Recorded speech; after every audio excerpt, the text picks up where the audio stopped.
folks, I want to introduce you to someone I've just recently met, Joan Blades. Hi, Joan. Hello there. Thank you for reaching out. And You're I'm welcome. glad we're talking. Yes, please tell us about yourself. Well, I am currently working a great deal with something I call living room conversations. I've been doing it for 15 years now. And I come from Berkeley, California, and have been a progressive organizer.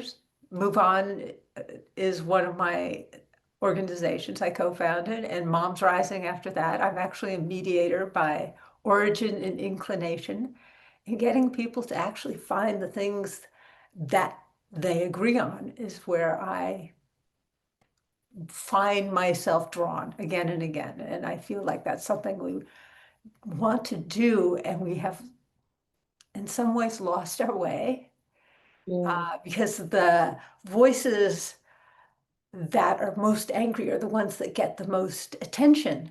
And there's this huge number of people that really don't like the polarized environment we're in and want to be able to be in good relationships with each other and know that everyone is different and we can have different religions, different politics, and we can still love each other. That's the core of it all. We can still be taking care of each other and respecting each other's, honoring each other's humanity. And so the conversations, we have over 150 conversation guides about all sorts of great things you can talk about. And it goes from the very political conversations like immigration and guns and responsibility, abortion, to conversations like trust, respect, the future the American dream. What is it that we're looking for together? One of my favorite conversations is technology and relationships. And in that Wow. conversation, it's not left and right don't matter nearly as much as age because we have different relationships that are both helped and hindered by the way we use our technology. Hmm. And these conversations are massively reproducible because we need more of us. We want to create a center of gravity where Yes. people are saying, I want this to be a community where respect and trust are the norm, because that's where people thrive and prosper. One of my conservative friends talks about equitable prosperity, and progressive friends can be talking about abundance. Well, aren't they really the same? Yes. There's so much we agree on, and yet the media benefits by focusing on our differences, and we need to own what we want and have a vision for it together so that we're not divided, but we're creating the kind of future we want for ourselves and future generations. I agree wholeheartedly. I was so happy to see your video from 2016 where you spoke about the innate goodness of people. And as an organizer on the ground, that's what I've found. And I have spoke to different party people, and we always were able to find common ground. And I knew that something folksy I probably got from daddy. Daddy was like that. However, I was really perked. My interest perked because of the website you have, and I'll put that in the description for everybody. And I joined, and I'm going to my first living room conversation this afternoon. Awesome. Yes, I know. I Which want to one? delve into that. It's something in Boulder, Colorado, that's happening today.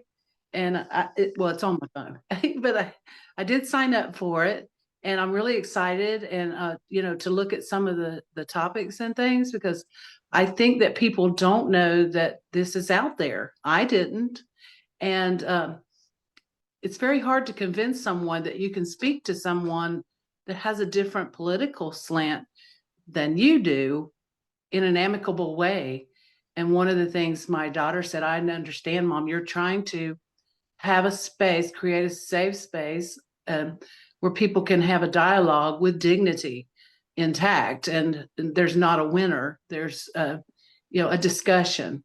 So just looking forward to that, Joan. I'm very, very happy for that. I'm so Thank glad you're doing that. Yeah, and thank We you so have, much for the work. Yeah. I do know it's in a library because we do have libraries around the country that are doing monthly conversations. And Really? yeah, and they are listening to their users and trying to have the conversations that their patrons want to Yeah. have. Yeah. And that's why we have so many different guides. Yeah. The thing to remember about the living room conversation is it's an opportunity, it's a listening practice. Thank you. It's being able to hear the stories of other people's relationship with whatever the topic is. So it's never about the political points. The immigration conversation, we had a CNN covered the immigration conversation years ago. And what was so wonderful about that is one of the people on the right and one of the people on the left each wrote op-eds afterwards. And it wasn't that they had changed their minds so much as they really now understood how there could be a different viewpoint and that it was a honorable and understandable difference. And when you see that people's intentions and their reasoning are, coming from a good place, that changes things in a very deep way. And then you can then see a future of the goals you have together and go that direction. Bill Oh, Urey had a book out last year called Possible, and it's stepping away from positions and taking a higher viewpoint and seeing what's possible. What do we want together? that is inspiring. That is so inspiring to me. And a lot of times I will tell the folks on the page, I'm seeking a perspective change. Yes, to open hearts and minds. It's the shift of perception. And I think when we share from our authentic selves, we find common ground in our simple humanity. Yeah.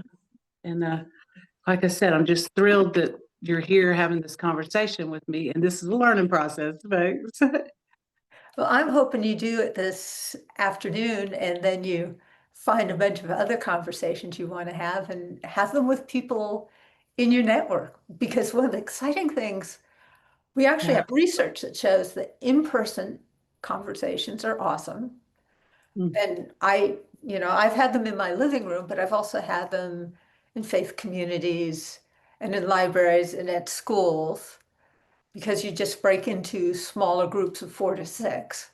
They're intimate conversations, so everybody is present. And we have a set of conversation agreements beforehand that are basically what we learned in kindergarten. Take turns, be respectful, be curious, own your part of the conversation. And people know how to do this. And, They do. and I'll admit, some of us know people that don't know how to do this. And, maybe they're not the first person you want to invite to your next living room conversation. That's And, right. you know, So, just as a question, I could host a living room conversation right here in my home. absolutely. That's where they started. I'm so excited. Years ago, I'm here in Berkeley. I co-hosted a conversation with co-founder Tea Party Patriots. A friend of mine said, "Oh, co-founder Move On, co-founder Tea Party Patriots, you two should have." And so Mark and I talked for a number of times on the phone. We hadn't met before, and then we decided on a conversation about crony capitalism. And he brought two of his friends, and I had two of my friends. And this was a very diverse group. He drove in from the foothills of California, and we were kind of amazed to find that there were a lot of things we agreed on. And one of them, we actually got to do some really meaningful work on criminal justice reform because it was complete agreement. Too many people in prison, war on drugs is not a success. Got to use evidence-based practices. And, we can do things together when we're really listening to each other and caring Yeah. about each other. Yeah. Again, that is a beautiful, beautiful revealing of what can happen. Because who would think that criminal justice reform would be something that is amicable for both until we started. And one of the things I did say to folks in a other time is the shame and the guilt that we as Americans have about certain topics. We don't want to say, "Oh, how's your son doing? I haven't seen him in church. Oh, he's moved to Nevada. He's got a new job, but he'll be back to visit soon." I can't say my son's in prison. I can't have that conversation about private prisons. And it's almost as if the system wants us isolated in our suffering. And we need not be isolated in our suffering once we can reveal and share that and we can be validated and accepted. And I've done a lot of work talking to people about those things because I feel no topic of human suffering is off the table. I think we should talk on everything. And I can't wait to get into that library. I just did sign up this morning and I had another call earlier and I haven't had a chance to look at the dialogue and those things, but I am snooping this afternoon. I promise you. I think the call for me is about 3 p.m. Eastern time. Yeah. So I'm excited, just so excited. I feel like God brings good people together for his purposes. And for me, it's the evolution of man that we are now conscious enough, to understand more about each other in a social way. We're social beings. And I just feel like we can change the conversation one on one. We have to. Yeah. Well, that's where people, it's, when our hearts change, things, things that change doesn't happen here so much as here, right? Right. And so this is a heart practice. It is. And It is. it's wonderful to do it in person. It's also kind of amazing when we do it by video because we have people from around the country that couldn't get together otherwise. Yeah. One of our school programs, All Sides, which has news from across the political spectrum, we partnered with them and had students doing conversations across the country. They loved it because they got to meet kids in very different places and they found commonalities and profound differences. And it's fun. That's what this also has to be. It has to be, something that makes us feel like our lives are richer, and they are. Yeah. And then we're resonating a sense of compassion. And I have termed it radical compassion because you're not just feeling for these folks on your side that have got issues they're suffering. You're actually becoming compassionate towards all people. When you get to that level, that heart has a capacitance to renew so many things. And that's not Bible teaching, it's just our innate goodness that you speak about. It's there. I have no doubt the heart changes perceptions. Yeah. No, it's wherever you are in, age, place, there's something very important to us as human beings about having meaningful connection. Hmm. And we've seen so much bad interaction modeled. One of my favorite conversations is healthy conflict, Hmm. because what we see displayed all the time is unhealthy conflict. But the reality is, healthy conflict deepens our relationship, it improves our thinking. Good businesses know that having conflict is human, Yeah. and that when you deal with it well, as in with honest interaction with each other, you get better answers, you get better relationships.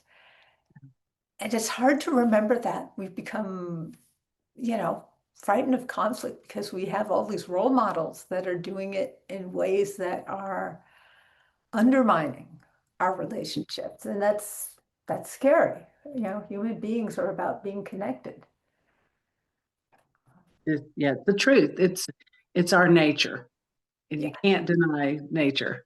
You know, I'm very grateful for you, and thank you for taking time out of your busy day to chat with us. It's very grateful. Very grateful for the work you're doing and thank you for inviting me. Have You're a very welcome. wonderful time and I look forward to hearing stories about the conversations you have. Thank you so much. I'm sure that we will do that. Talk to you again soon, Joan. Thank you.